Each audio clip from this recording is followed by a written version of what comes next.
नमस्कार। आज हम गीत अगीत पढ़ने जा रहे हैं स्पर्श भाग 1 से, जिसके कवि हैं रामधारी सिंह दिनकर। ये राष्ट्र कवि के नाम से भी जाने जाते हैं।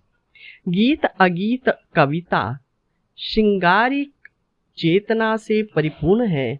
इस कविता के द्वारा दिनकर जी ने जीवन में प्रेम और कोमलता के महत्व को प्रतिपादित किया है। यहाँ मौन और मुखर दोनों अभिव्यक्तियों को सुंदर कहा गया है। जैसे नदी कल कल करती अपना सुख दुख कहती चली जाती है, वह किनारों पर पड़े पत्थरों से बातें करके अपना हृदय हल्का कर लेती है। लेकिन दूसरी तरफ गुलाब का फूल चुप रहकर भी अपनी सुंदरता बिखेरता है। वह मौन भाव से अपने विचारों में मग्न रहता है। वह अपने प्रेम भावों को बोलकर प्रकट नहीं कर पाता। इस प्रकार अपनी भावनाओं को प्रकट करने के दो रूप हैं, मुखर एवं मौन, तथा ये दोनों ही रूप अपनी अपनी जगह सुंदर हैं। पहला काव्यांश है।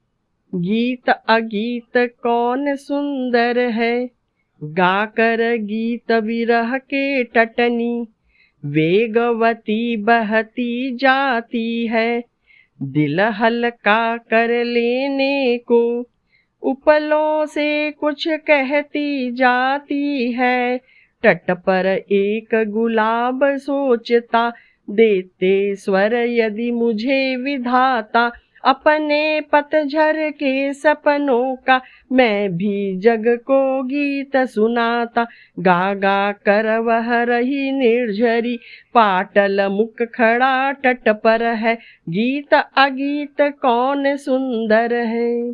बहुत ही सुंदर मनोरम गीत अगीत में पहला काव्यांश रामधारी सिंह दिनकर जी के द्वारा लिखा गया है, जिसमें कुछ महत्वपूर्ण शब्दार्थ पहले देख लेते हैं। अगीत मतलब होता है मौन, गान जिसे गाया नहीं गया, विरह का अर्थ होता है वियोग, टटनी का अर्थ होता है नदी, वेगवती का अर्थ होता है तेज गति से, उपलों किनारों, स्वर आवाज, विधाता भगवान, निर्झरी का अर्थ है झरना, पाटल गुलाब, मुख का अर्थ है मौन या चुप। भावार्थ कुछ इस प्रकार है।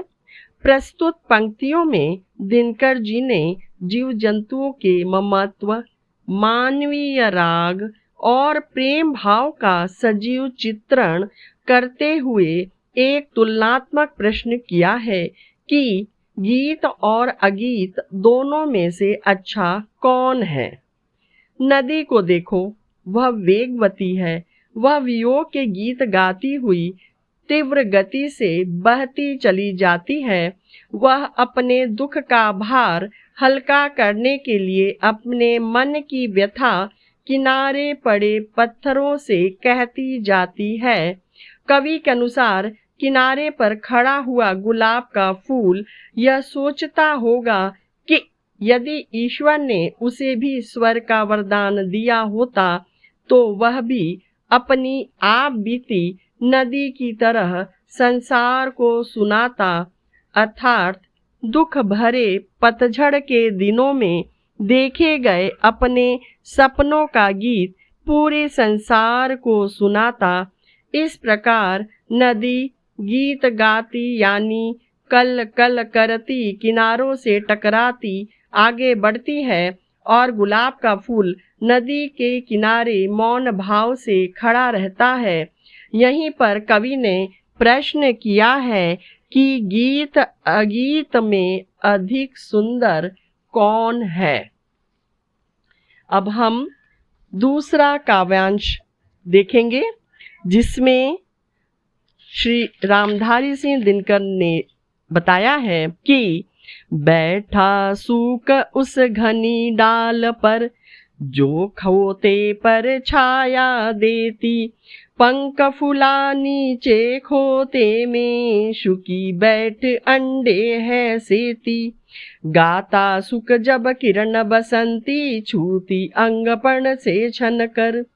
किंतु सुखी के गीत उमड़ कर, रह जाते स्नेह में सन कर। गूंज रहा सुख का स्वर वन में, फूला मगन सुखी का पर है। गीत अगीत कौन सुंदर है। शब्दार्थ देखें। सुख का अर्थ है तोता, घनी का अर्थ है अधिक पत्तों वाली, खोता घोंसला, पर्ण पत्ता, सुकी का अर्थ है मादा तोता, सनकर डूब कर। भावार्थ देखते हैं। कवि कहते हैं कि गीत अगीत के अंतर को प्रकट करने के लिए सुख नर तोता और सुखी मादा तोता का विवरण दिया गया है। उन्होंने कहा कि सुख पेड़ की उस घनी डाल पर बैठा है जिसकी छाया उसके घोंसले पर पड़ रही है। उसी घोंसले में सुखी बैठी है। वह पंख फुलाकर अपने अंडे से रही है। जब सूरज की बसंती किरणें पत्तों से छन कर आती है और उनके अंगों को छूती है तो सुख प्रसन्नता से गा उठता है। इधर सुख की स्वर लहरी से रोमांचित होकर सुखी भी कोई प्रेम भरा गीत गाना चाहती है, पर उसके मन में उठने वाले गीत वात्सल्य भाव में ही डूबकर रह जाते हैं। वह अपने बच्चों के प्रेम में विभोर होकर उन गीतों को अपने अंदर अनुभव करती है। सुख के गीत चारों ओर गूंजते हैं, परंतु सुखी अपने अंडों पर अपने पंख फुलाए खुश हो रही है। यहाँ सुख का स्नेह मुखर है, पर सुखी का मौन। एक का स्वर गीत कहलाता है, दूसरे का मौन अगीत कहलाता है। यहाँ पर दोनों ही सुंदर हैं, गीत और अगीत। फिर कवि पूछता है कि इन दोनों में कौन अधिक सुंदर है, गीत या अगीत। बहुत ही एक महत्वपूर्ण प्रश्न कवि के द्वारा किया गया है। काव्यांश दूसरे में गीत अगीत कौन सुंदर है। ठीक, इन्हीं शब्दों के साथ आगे बढ़ते हैं काव्यांश तीसरे नंबर पर। तीसरे में कवि ने अपने इन पदों में बताया है कि दो प्रेमी हैं यहाँ जब एक, पड़े सांझ अल्लाह गाता है। पहला स्वर उसकी राधा को घर से यहाँ खींच लाता है। चोरी चोरी खड़ी नीम की छाया में छिपकर सुनती है। हुई ना क्यों मैं कड़ी गीत की, बिदनायो मन में गुनती है। वह गाता पर किसी वेग से, फूल रहा इसका अंतर है। गीत अगीत कौन सुंदर है, गीत अगीत कौन सुंदर है। शब्दार्थ देखें। आला बुंदेलखंड में गाए जाने वाले वीरता के उदाहरणों से ओतप्रोत लोकगीत है जो आला के नाम से जाना जाता है। कड़ी का अर्थ होता है गीत की एक पंक्ति, विधना ईश्वर या विधाता, गुणती सोचती, अंतर का अर्थ है हृदय। भावार्थ कुछ इस प्रकार है। प्रस्तुत पंक्तियों में कवि दिनकर जी ने दो प्रेमियों के प्रेम की अभिव्यक्ति का अंतर दर्शाते हुए कहते हैं कि एक प्रेमी शाम होते ही आल्हा गाने लगता है।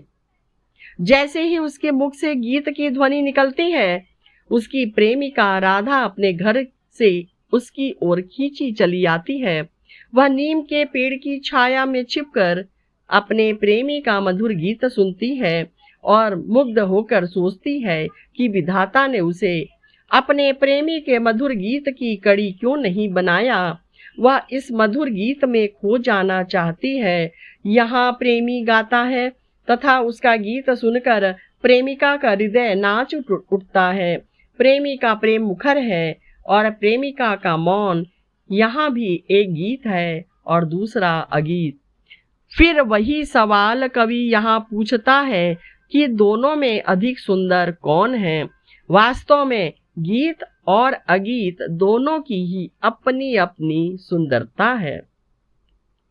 बहुत ही सुंदर तरीके से कवि रामधारी सिंह दिनकर जी ने गीत कविता में कवि ने प्राकृतिक सौंदर्य के साथ साथ पशु पक्षियों के प्रेम एवं मनुष्य तथा प्रकृति के साथ उनके संबंधों का चित्रण किया है। नदी के बहाव तथा गुलाब के झूमने में कवि ने गीत की गूंज सुन ली है। कवि को सुख सुखी की प्राकृतिक चर्या में गीत के बोल सुनाई देते हैं और साथ ही पक्षियों में मानवीय राग के संकेत भी दिखते हैं। कवि ने इस कविता में नदी, गुलाब, सुख सुखी तथा मनुष्य के आंतरिक संबंधों को गूंथ दिया है। प्रकृति एवं पशु पक्षी के बीच आला गाता ग्वाला अपनी प्रेमिका के लिए सच्चा साधक बना हुआ है। कवि इन तमाम प्रक्रियाओं के बीच गीत और अगीत की तुलनात्मक सौंदर्य संबंधी दुनिया में है। उसे दुविधा है कि जो गाया जा रहा है गीत वह अधिक सुंदर है या जो नहीं गाया जा रहा है अगीत वह अधिक सुंदर है। आशा करते हैं गीत अगीत कविता आप लोगों को भावार्थ अच्छे से समझ में आ गया होगा। धन्यवाद। अगले अध्याय में एक नए अध्याय के साथ पुनः प्रस्तुत होंगे। तब तक के लिए विदा लेते हैं। नमस्कार।